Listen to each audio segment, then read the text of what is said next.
Hello, everybody, and welcome to Positive Fandom.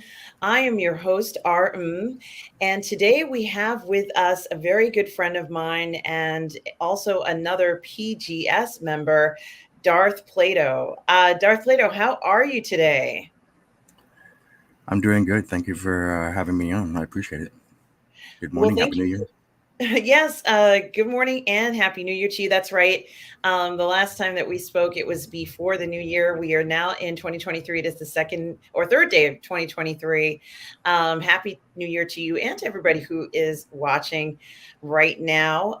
Today we are going to be talking about a film that both you and I have watched, and it's a very special film. It's a film that is called Devotion, and the film is pretty much a biographical war film. Um, and it is kind of set in the timeline of the Korean War, which is the 1950s, which was a very conservative time for the United States, and a very interesting time period, especially since, as you and I have discussed previously, there aren't a lot of films made during this time period to deal with this particular topic. But it stars Jonathan Majors, who plays as Jesse Brown, who is the first black pilot pretty much in the Navy. And also Glenn Powell, who plays Lieutenant Tom Hudner. And it is a true story. It is a 100% true story. Yeah, Although this particular movie is based on the book that's right. um, by the famous, I guess, military historian Makos, who has written quite a few books about the military. And different events that have happened. I think the other one that I know that I think he might have written a book about was there was an altercation in World War II where, an enemy pilot guided one of our pilots through the safe area so he could survive, or something to that degree. But he certainly likes to focus on stories that he feels are significant to military history, and has been doing a good job. So, I think it's very interesting that this story, it is certainly historically significant, but a lot of the story, Darth Plato, focuses on this relationship between two naval pilots and how important it is, building that camaraderie, certainly in such a dangerous profession. You've seen this movie, Darth Plato, as hmm I have. What did you think about how they were able to create the sense of camaraderie between these two pilots in the film? Well, I've seen the movie. I have not read the book, but my impression seeing this movie was that it was a very human movie and how it dealt with exactly that, the camaraderie of war, the social complications that were very real at that time. Um, the transition that you see in the not just the naval aviation, but aviation overall at the time. You see that mentioned in the movie, the transition from the evolvement of aviation, the outbreak of the Korean War. The I thought the movie dealt with all these issues pretty well. The Yeah. commodity I like commodity war in general. Yes, that is true. And, I think that showing that there were these relationships, I guess in this particular situation, because of the danger involved, there has to be a certain level of trust when you're working with people. And it is a process where there's a lot of players involved when it comes to kind of operating these machines, these incredible fighting machines that they are responsible for, in more than one way, in a sense. Everything from, having the planes on, which would be an aircraft carrier, to bring them to the location or near where they need to be, and then having to fly them out, and sometimes having to land in different places. So there's a lot of responsibility in this. And Yeah. we could also see in this film that there was a lot of teamwork. So these relationships were incredibly important in order to make missions successful.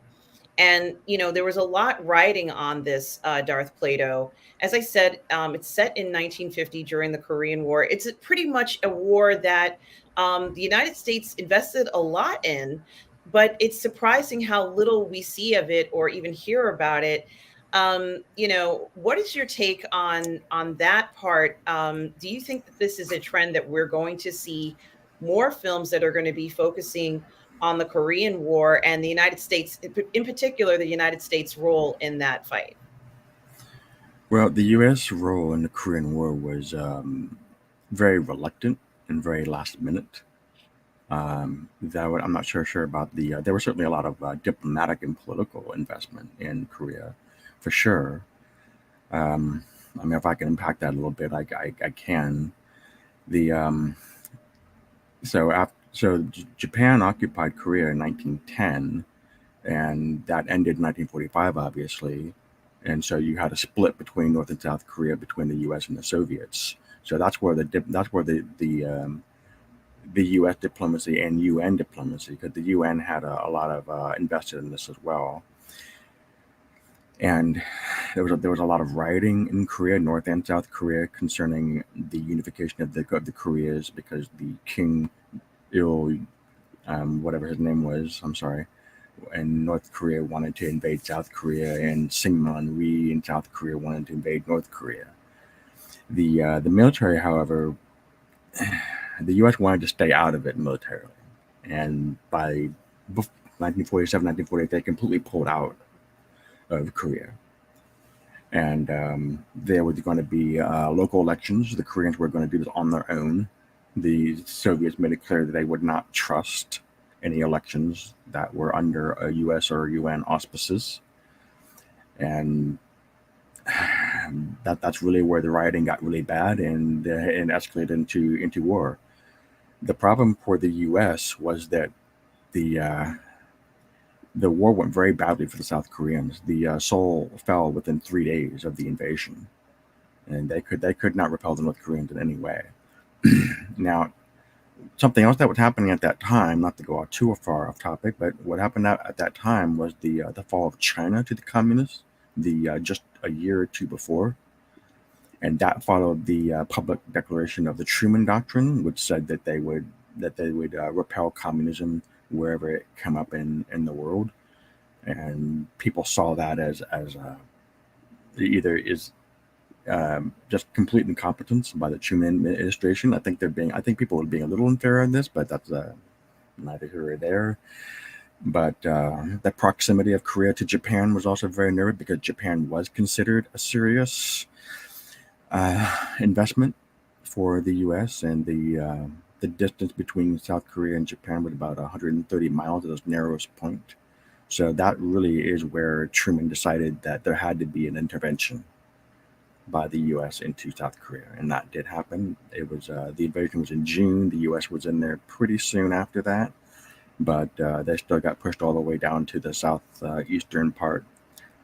The southeastern part, that's called Pusan, the port of Pusan, that lasted several weeks, and that you see, that's really when you see that in the movie where they announce there's something going on in Korea. We're going to Mediterranean, the train. That's really that where the war is at that point in time. So it really had to do with U.S. investment in Japan more so than in Korea. Well, thank you for certainly providing the background on this and how the United States became involved in the Korean War. And what's really interesting about these two pilots is that the missions that they're involved in seem incredibly critical to the United States' success in the Korean War. And there is no spoiler, because these are events that happened over 70 years ago. However, I believe that the President Truman is depicted in this giving one of the Yeah. pilots a medal for attempting to save the other. What Yes. they were doing was incredibly high profile, Darth Plato, for Yeah. for certain. So it seems like all eyes were on these pilots from the get go. What do you make of that? Um, you're absolutely right. Not just because of there was a war going on, but because of the politics inside the military itself. the U.S.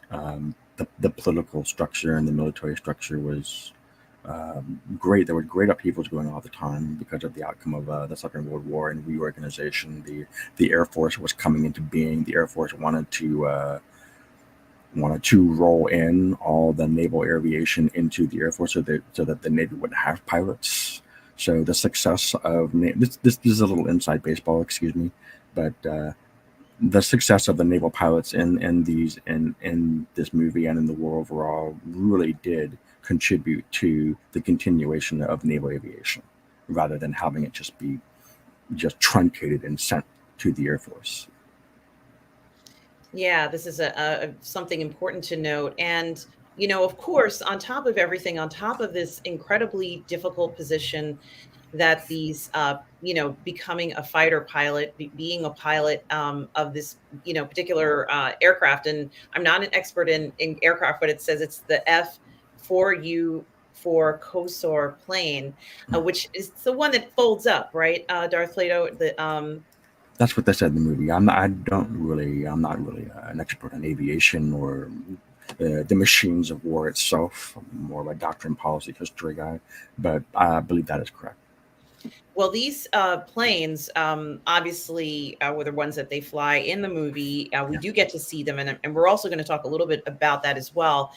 But to add, everything to it, in addition to, I guess, the tensions that the pilots were experiencing, or even the fear of the spread of, let's say, unwanted political overreach, if you will, into different countries, and the United States having to kind of toe the line in a sense. You do have this story about, what appears to be, and correct me if I'm wrong, Darth Plato, the integration of pretty much pilots in the Navy. He is the first Black naval aviator. What did you think about his depiction and how he was brought in? They could have shown us a lot of different things in the way he dealt with it, in the way his, other cohorts dealt with it here. But we got, I feel, maybe one of the most likely uh, e- representations of what he must have gone through if we could just look at one moment of his life, or at a particular situation of his life. What did you think about those depictions of how he dealt with having to deal with everyone here? Some people welcomed him, some people did not. And then there's a part where they want to put him in the news. This Um, is part, yeah, this is part of what I meant at the start when I said this is a very human movie, because it does show the good of our shared humanity versus the bad that's part of our shared humanity. That you're always going to find somebody out there that just doesn't like you for whatever reason, and Brown definitely experienced that. You have this guy in the Marines who's like what's this guy doing here?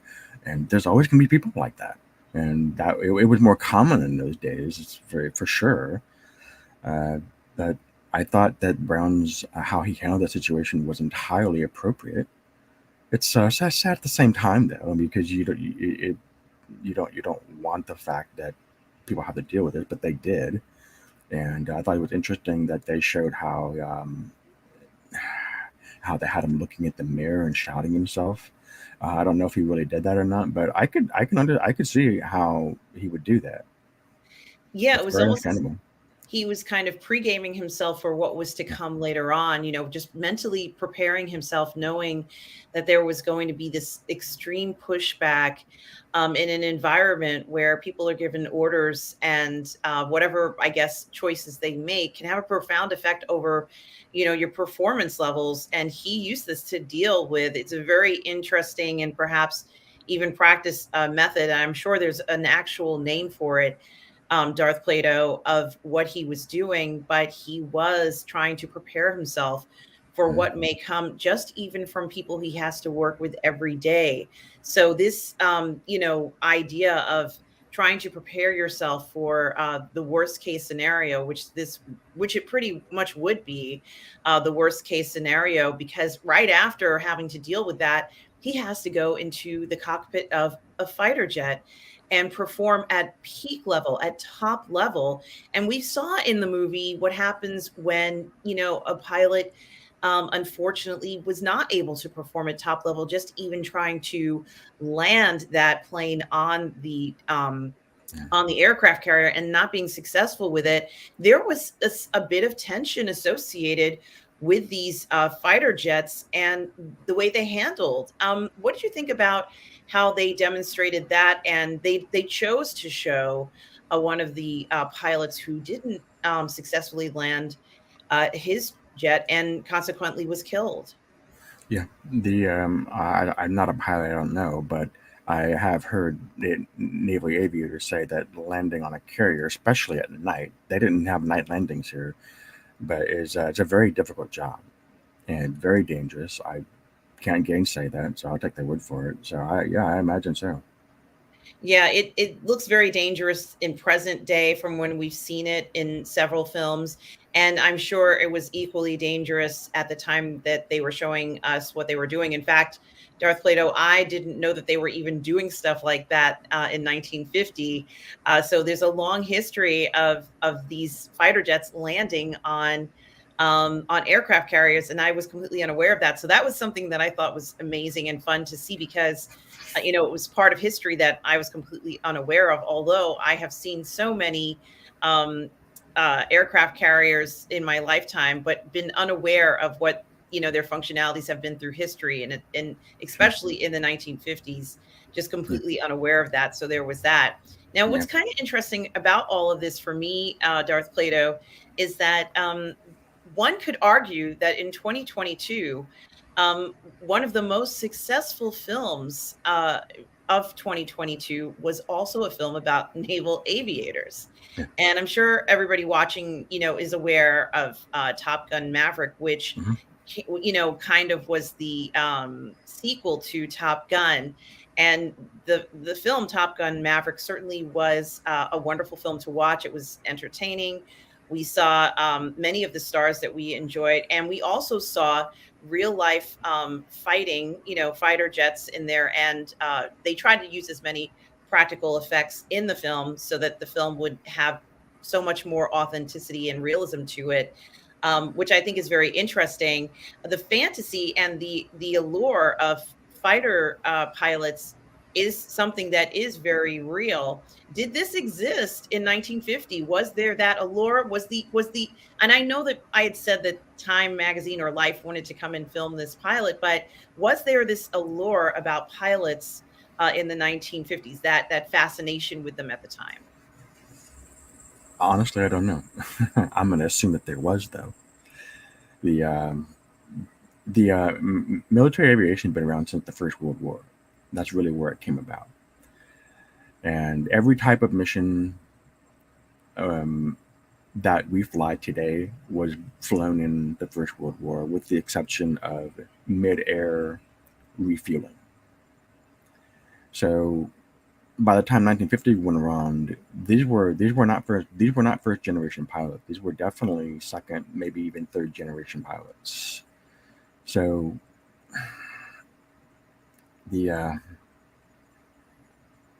hmm, I don't know beyond that, but like I said, history of aviation is my thing. Yes. Well, I just figured I would throw that out there because, I think it's quite interesting that we saw a movie, excuse me, excuse me, a movie about naval aviation, which was fantastic, but was not based on true events, but made, maybe was one of the top performing films of 2022. Maybe I don't know whether it made more money Maverick. than Okay. any other film, Darth Plato, but it sure did make a lot of bank. And so having them release this film, which they did in November of 2022, did make sense to me. Although it didn't garner the same amount of bankroll, it certainly was incredibly significant in citing the importance of these pilots. Now, one thing that's very interesting is that when the film was made, they decided to also use practical effects in this film. meaning that they wanted to use as many original aircraft and scenes on original aircraft as possible. They didn't want the film to be completely CGI generated. And I think that that's really important when you're talking about a film like this. It's difficult enough to go ahead and try and set up a film when it's modern day on, let's say on an aircraft carrier. But I can't even imagine the effort that they had to put in to do this using, aircraft from 70 years ago. Um, so what did you think? Do you think that they needed to make the effort to use the original aircraft, Darth Plato, or do you think this is something that could have just been done regardless, without having to try and find and locate the aircraft that we even see here in this picture here for that purpose? What do you think about the use of as much original aircrafts and props that they could use? I love it. I love everything about it. I love historical movies that are, I mean, good, well done, faithful to history. And it looks to me like this is one of those times I can't see anything technically wrong with it. If there is, I don't see it. But I definitely do appreciate the movie for this. I like this movie a lot. I've already got into that, the humanity of it, the historicism of it, um, the I liked it better than Maverick. I did. I mean, Maverick's obviously more of an action movie, obviously, especially toward the later part of the movie. I don't really see war movies as action movies. I don't see Top Gun Maverick as a war movie. I don't. I this Devotion is a war movie, but it's a historical movie at the same time, and it's just more appealing to me than a movie like Top Gun. I'm probably going out on a limb here saying that because people are gonna they're gonna rent Top Gun before they rent this. I know they are.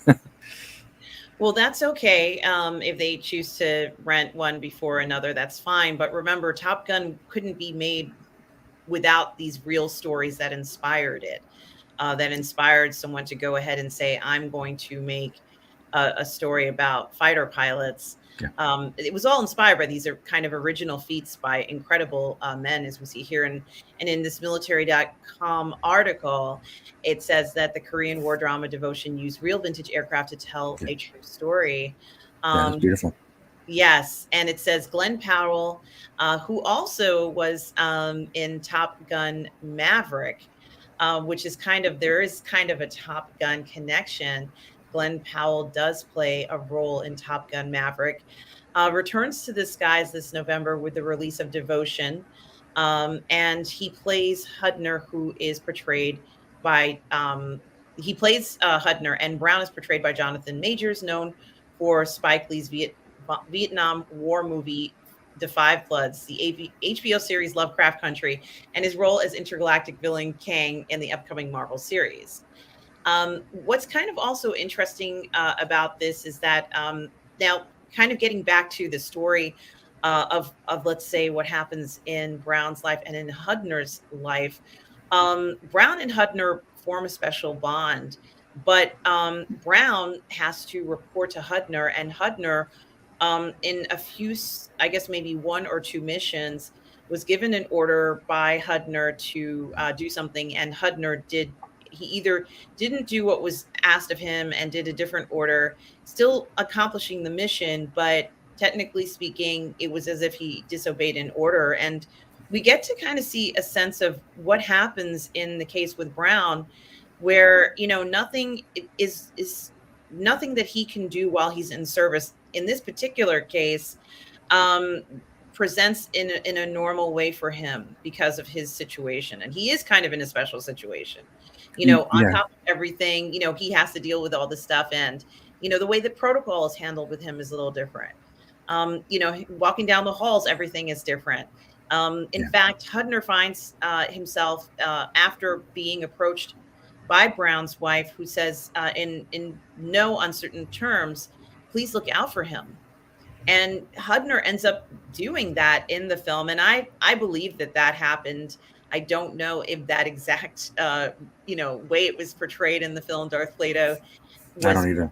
100% true, but I believe that circumstances or situations like that happen. You mentioned the other Marine who also had given him pushback. Might be the same one, but you and I both know that these situations occurred at the time for Sure. Brown, and it was difficult. But um, I think it was very interesting the report and what the report would mean for Brown when he tells Hudner that if you put that on there, they're going to use that to pretty much prevent me from having any promotions in my military career. That's possible. That really depends on the promotion board, though. Um, but it is a good point. You don't want to give them anything to hang you with. I mean, that may not be the best comparison. That was not intentional. Um, at the same time, though, in a military culture, obviously you want a chain of command, and orders are meant to be obeyed, sure. But when you're in the field and you have to make snap decisions, you want officers that are intelligent enough and astute enough to see something in real time and make a decision. I have an opportunity here. I'm going to take it. And now he does do that in the movie. It's like I see something that my wingman doesn't see, and my CO doesn't see, and he did it. I thought he was entirely appropriate. It's risky, sure.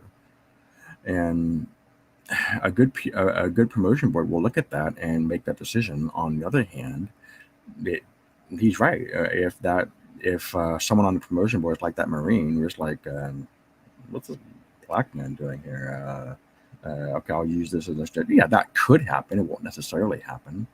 Um, it certainly didn't happen to General Peterson, who came after Brown, who joined the service inspired by Brown. This Brown story. So Brown has a point that could happen, but it doesn't necessarily happen. It's hard to gain, but at the same time, it's hard to gainsay Hudner. I think he made the right decision in reporting things as they are. He's not reporting it to hurt Brown. He's reporting it to because it's his duty to do so. And it might have made, if Brown had lived, it might have helped his career, actually. So there's no way to know. There's a different way to look at that. I understand where Brown's coming from, though. That's a very interesting interpretation of that. And I think that is also something to think about because unlike, I'm not going to say that, I don't really think there's anything comparable to controlling these fighter jets. So, they have to make, I'm not even going to say it's a snap decision. It's an informed decision. They have to make informed decisions rather quickly. They're traveling at high speeds. They're not kind of, on the ground deciding to do things often. They're going very fast. And if they don't kind of make the decision within a certain window, I hope that makes any sense. If they don't make a decision within a certain window, they can miss an opportunity. And so, like you said, Darth Plato, where from his vantage point, he could see something very different, and that's kind of one of the critical reasons why you would have a group of fighter jets going out together, because one person could break away from the group and do something and then come back later on, or whatever the mission is for whatever purpose.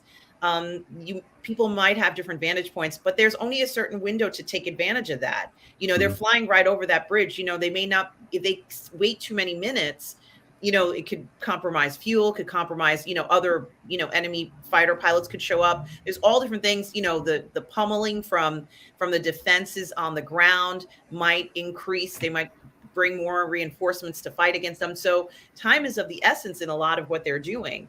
And certainly an initiative is something that, I think is an advantage for a fighter pilot.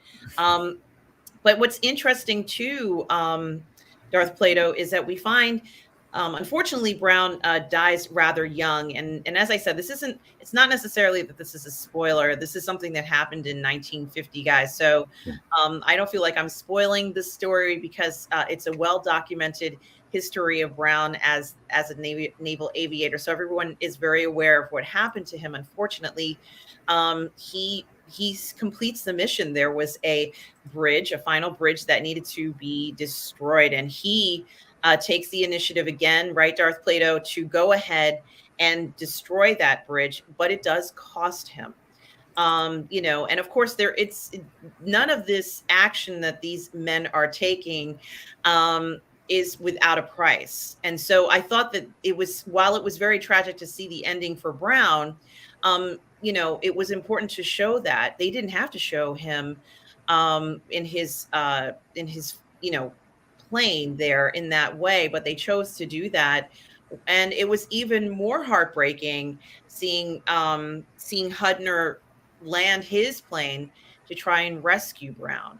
That was really heartbreaking. And incredibly risky.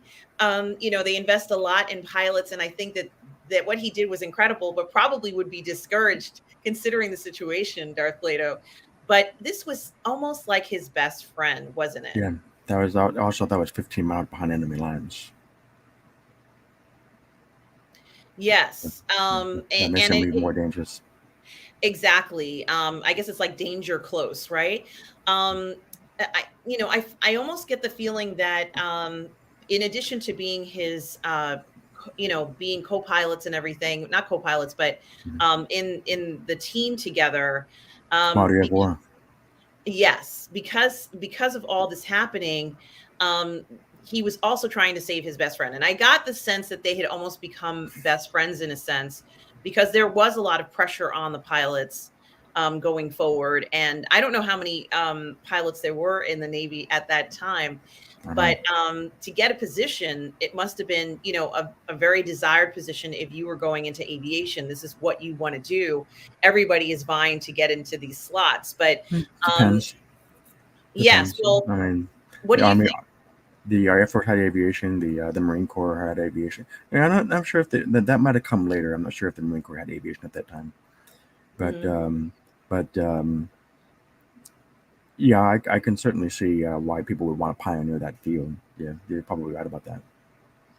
Yeah, so I think that they are very, they did kind of show Hudner going and doing everything he could to try to break Brown out of the cockpit of his plane, but Yeah. he was unsuccessful in doing this. He was trapped, and unfortunately, he did perish there. But Hudner risked his own life by landing down there, walking over to the plane, trying to get him out. It was really a quite a you know heroic but also tragic scene. Well, Darth Plato, what do you let's think put about this the into. depiction I'm sorry, of that? but put this into a little perspective for a moment. Is he crashed his plane there? He had no idea if he was going to get rescued. He went down there. He didn't necessarily go down there just to rescue from the plane. He went down there possibly to die with him because he had no idea if he could get if help was going to be able to come in. They were behind enemy lines. He was probably thinking that they would rescue might not come at all, or if they got shot down. He was going down there not just to rescue. He was going down there possibly to die with him. Yeah, that is absolutely true. I think that the risk that he took, just landing and not even knowing whether he could really land there safely, as you Mhm. mentioned, behind enemy lines, knowing that he may not come back, it really is quite profound. But the fact that he did that also shows us how much Brown meant to him, and I think that that was really important. We see a lot of times in these films, soldiers making sacrifices, not just for the United States, but also for the people that they serve with as well. So, I thought that that was very important to show that, because a lot of times I think in some of these films the depiction of it is kind of glossed over. We They don't necessarily want us to see certain things, or they'll just kind of type out something that will say what the outcome was. But here they wanted to show very specifically, what had happened between these two men at a time that was, at a very dangerous mission, but also where time was of the essence, wasn't it, Darth Plato? When the helicopter kind of was able to retrieve him, and Hudner found out that they were going to have to leave Brown there. It was heartbreaking. Yeah, because the helicopter could not operate at night. Yeah, Yeah, I just, I wanted to believe that they were just going to be able to kind of retrieve him and it was going to be fine, but that wasn't the case. it's It was actually worse. very, It was actually worse in real life. I'm sorry. Go ahead.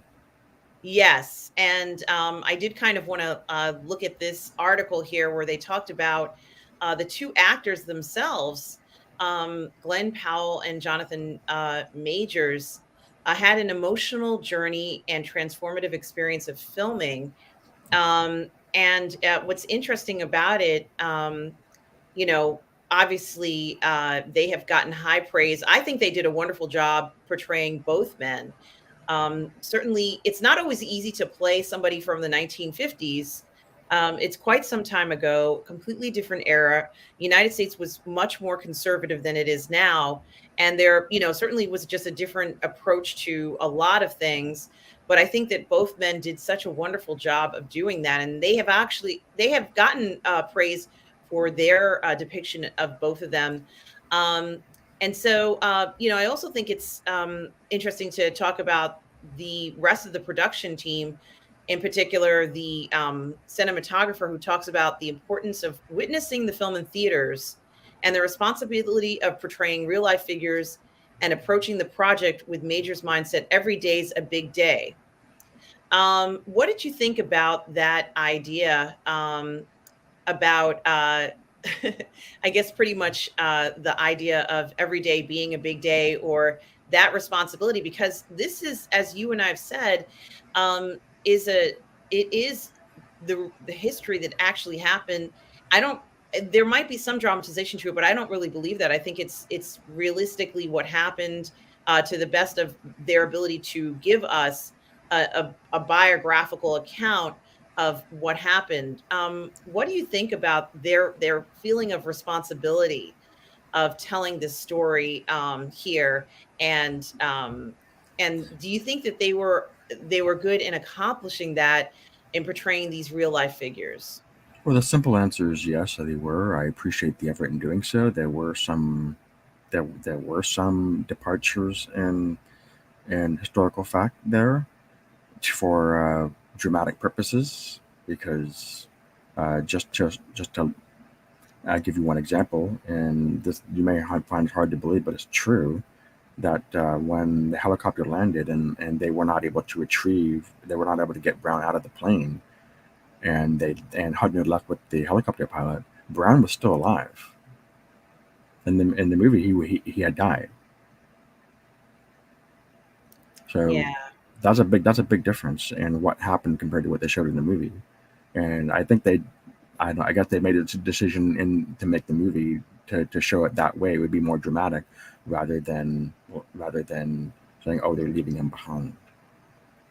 And Yeah, that's very interesting, that you should say that. And of course, they are going to take what I would call, and I don't know if you would call it as well, some artistic license yeah, when they're making films like this, Darth Plato. And certainly, I understand when a studio has to do something like that in order just to have the film made, or there can be these decisions where they decide to change some of the outcome, if you will, or portray the outcome in a different way.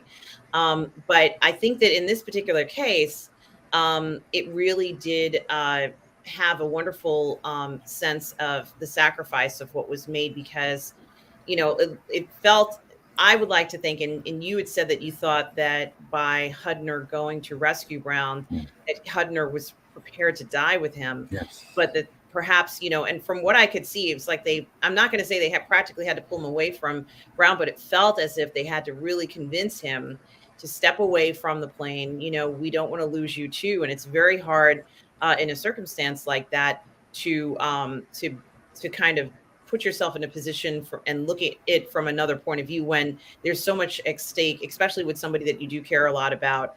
And in this case, that was, absolutely true. yeah. And here's another article where they talked about the mental preparation for it.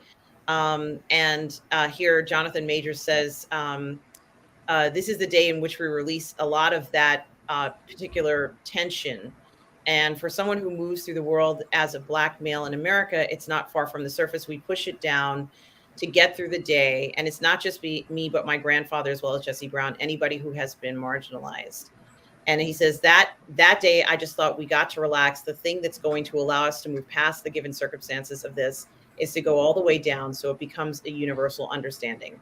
The transcendence came from you've got to hurt now because everyone understands this level of hurt, and then you let them have it. The thing that I would also add is that what was written on the page was in line with what was said, but what was said in the movie was improv. I know that I had to be personal, and that's what it was going to take to get humbly the reaction that you've had from it. So I think that that's very interesting too, because according to both actors, that this particular making of this film really was very emotional for them, and I can understand that. Here they talked about the emotional weight of the film, and of course, ironically, as we already mentioned, and compared it to Top Gun because, as we mentioned, one of the actors was in that film as well. Yeah. But I think it is very poignant that we are seeing something like this going forward. Now, one of the criticisms that I heard from this about the story was that some individuals felt that there should have been more to the story, that they should have added in a bit more. But I'm almost wondering that if they went ahead and added more to this story, and oh, thank you, thank you, Tom, Junior Jackson. We are all good people, Tom. Thank you so much for the $1.49 super sticker. That is very generous of you, and I so appreciate it, Tom, my Well, collaborator and moderator. Thank you so much, and hello to everybody. We're talking about this wonderful film, Devotion, that was released in 2022. Another fighter pilot movie in the mm, year where a fighter pilot movie, Top Gun Maverick, does good and makes $1 billion. yes, But of course, that film, as I am here with Darth Plato, we both agree, was inspired by the real life events of fighter pilots like these, here in this film, Devotion. I'm So there, curious though. yes. He said the article says they would add something. What exactly would they add? Well, some people who have seen the film are saying that they would have liked more of a story. And I said, well, I think that the Well, story is that's sufficient. exactly what we got. What do they want exactly? That I mean, let they be. What does the gainsay? What do you want? That's Well, that you got a story.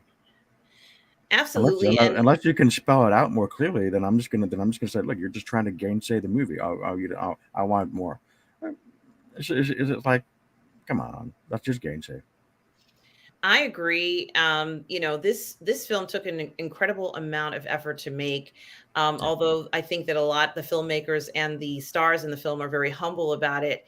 And you can see from the smile on their faces they enjoyed making this film, but it certainly was something that they had a certain sense of responsibility to making a film like this because aren't a lot of them out there now. Um, but I have to say, I wonder if the author Makos will whether they'll be making more of his uh, more films based on his books. And I also did not read that book based, that they kind of based this movie on. But as we said before, it is on real true life events. It's not anything that is not this is all historical fact. Certainly something that's very interesting. And they do mention the idea that the final part to this is that Hudner still wants to recover Brown's body Yeah. at some point. And, if I can understand the importance of wanting to do something like that to get his remains. It's now 70 years later, and I don't think they've been recovered, but No, the importance of not that, that. was very critical to him and, obviously to his family as well and the military. Yeah, Um, I saw a picture of him visiting North Korea to do exactly that, and from what I understand, he just got the runaround. yeah, it's unfortunate that they weren't able to get that, but The site was um, bombed, by the way. The yeah. yeah that yeah. So when the pilot flew overhead, they said they saw Brown was he was not moving and he was not wearing his clothes, and they bombed the site. No. The sacrifice that our military personnel make for our safety, having it recognized in this film, I think it's so important. And I think, if anything, that's one of the most poignant and important parts of this film is recognizing the sacrifice of so many people who have fallen for our protection. So, for me, the take home message is this really is a remarkable film. Like I said, it is it's not a costume drama, but the amount of effort to make it is like a costume drama because we're talking about 70 years ago. Um, what else stood out to you about this film, Darth Plato? I think it epitomizes our shared humanity. That's what I like about this movie. Like I said, it's a very human movie.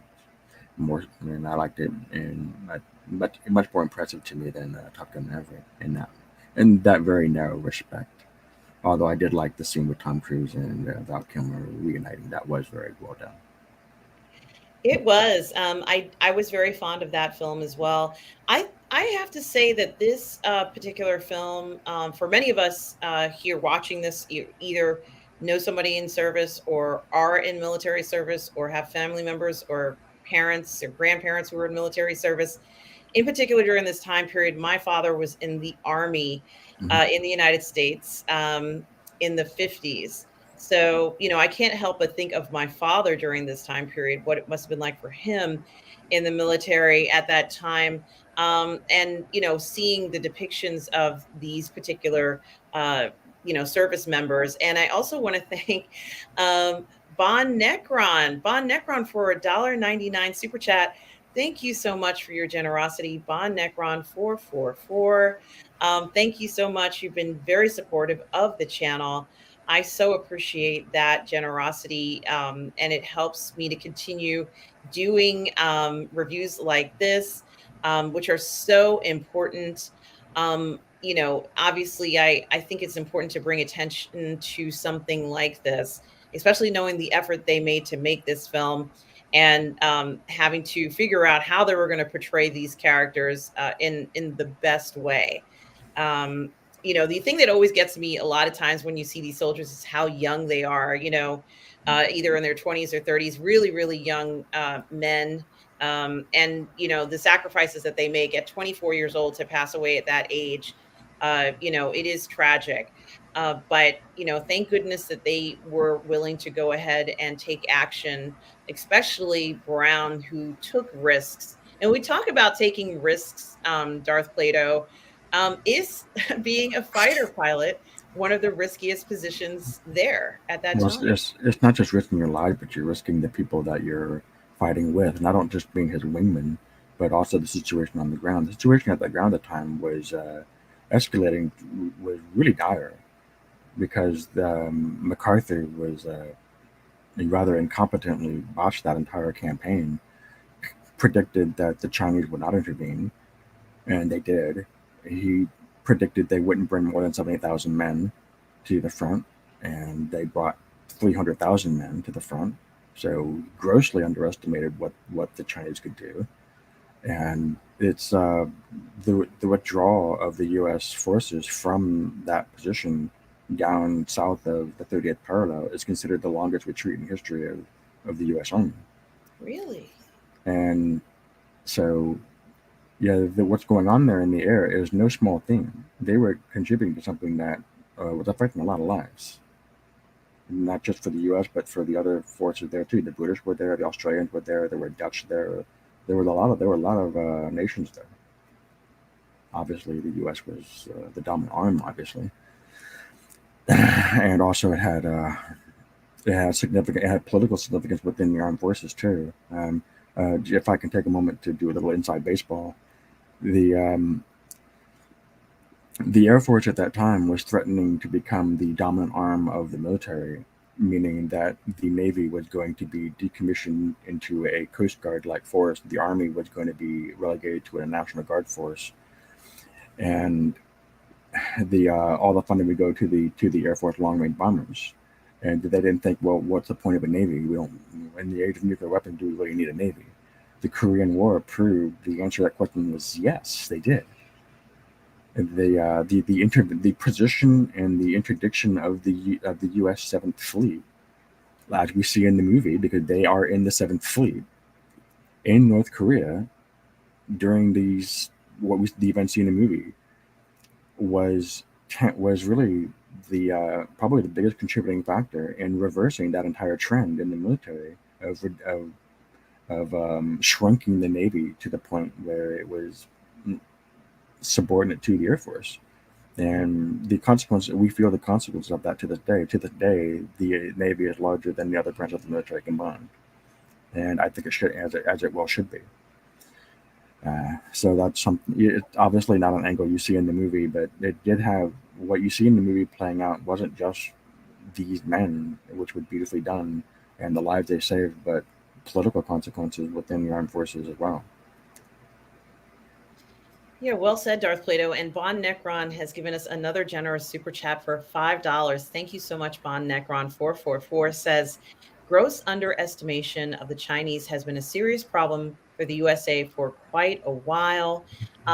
Yes. But that goes toward both ways though, because when the U.S. did retreat south of 30th parallel, Mao decided that he would push on and conquer all of Korea, and he had a rude awakening courtesy of the U.S. Seventh Fleet. So because they had no answer to U.S. air power or naval power, so you see China is a land power, and land power will always be trumped by air power and sea power. Certainly when in combination, and it led to well, not the fiction, but the principle, the turn of phrase, if you will, that don't get involved in a land war in Asia. And this all had just all of this had dire consequences for what would happen in Vietnam.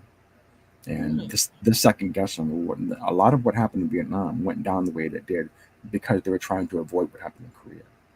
And it got all messed up, and that's a whole other story. But it does. I could expand on that if you like at some point in the future. But it's an interesting story. Uh, but that's true. The Chinese were underestimated. Uh, Stalin had his hand in that. The reason why the Chinese made that, well, Mao himself has admitted that the reason why he made that move is because Stalin promised support. Because Mao, remember Mao, the fall of China had just taken place. The Kai-shek government had fled to Taiwan. When the government fled to Taiwan, most of the embassies, or so all the embassies that were there, all the countries, they fled with Mao, and they were all surrounding Mao, surrounding Kai-shek, and that included the Soviet ambassador. The Soviet ambassador and the Soviet embassy did leave China with Kai-shek. After that was done, there was a lot of diplomacy between Mao and Stalin about, hey, can we get your support behind this? And Stalin, being the astute guy he was, he said, okay, well, give us something we want. We'll give you something you want. You want recognition? Fine. Then help us out with the situation in Korea. And that's why the Chinese intervened. MacArthur didn't think they would.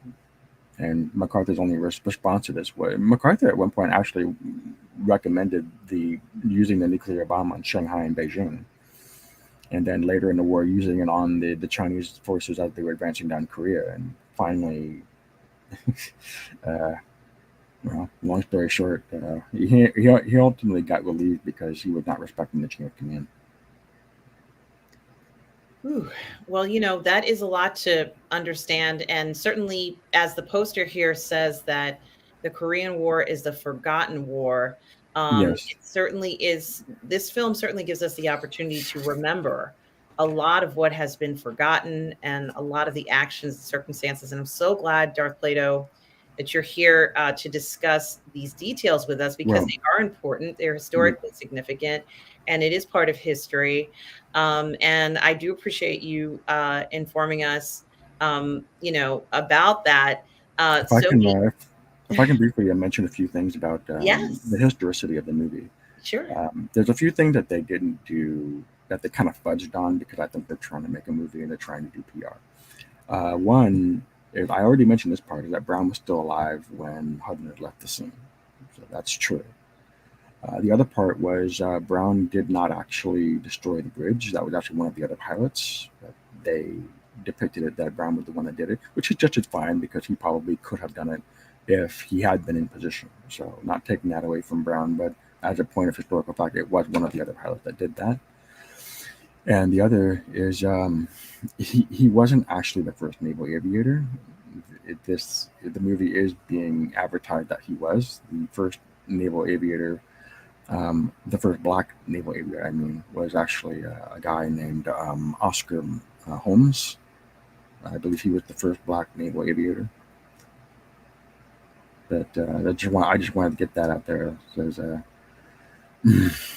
some noticeable differences in what really happened, because I wouldn't be me if I didn't.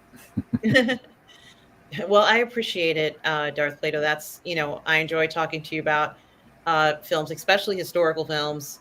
Um, it's so important to go ahead and watch films like this and understand, what has happened in the past. There aren't enough of them, but it seems like there's some stirred up interest in making more historical films, especially about this era of the Korean War. I'm really happy they made this film. I think it's a huge success. Regardless of the box office performance, it's always important for us to see depictions of people in the military and the sacrifices that they made, which I think this film is certainly about that. Do you have any final thoughts about the film, Darth Plato? Aside from what I just offered, not really. Aside from, I appreciate the fact that you had me on here and we get to talk to this wonderful audience.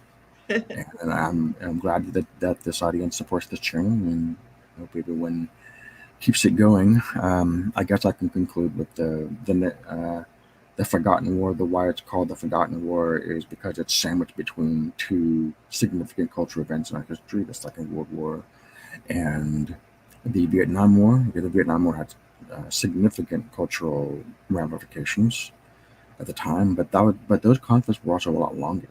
The U.S. involvement was a multi-year thing. The U.S. involvement in Korea was about 6 months on the ground. Uh, Granted, there was a stalemate that lasted 2 years. From I think it was mid '51 until '53, there was a lot of skirmishes, but really there was nothing like what you saw in 1950 or the early '51.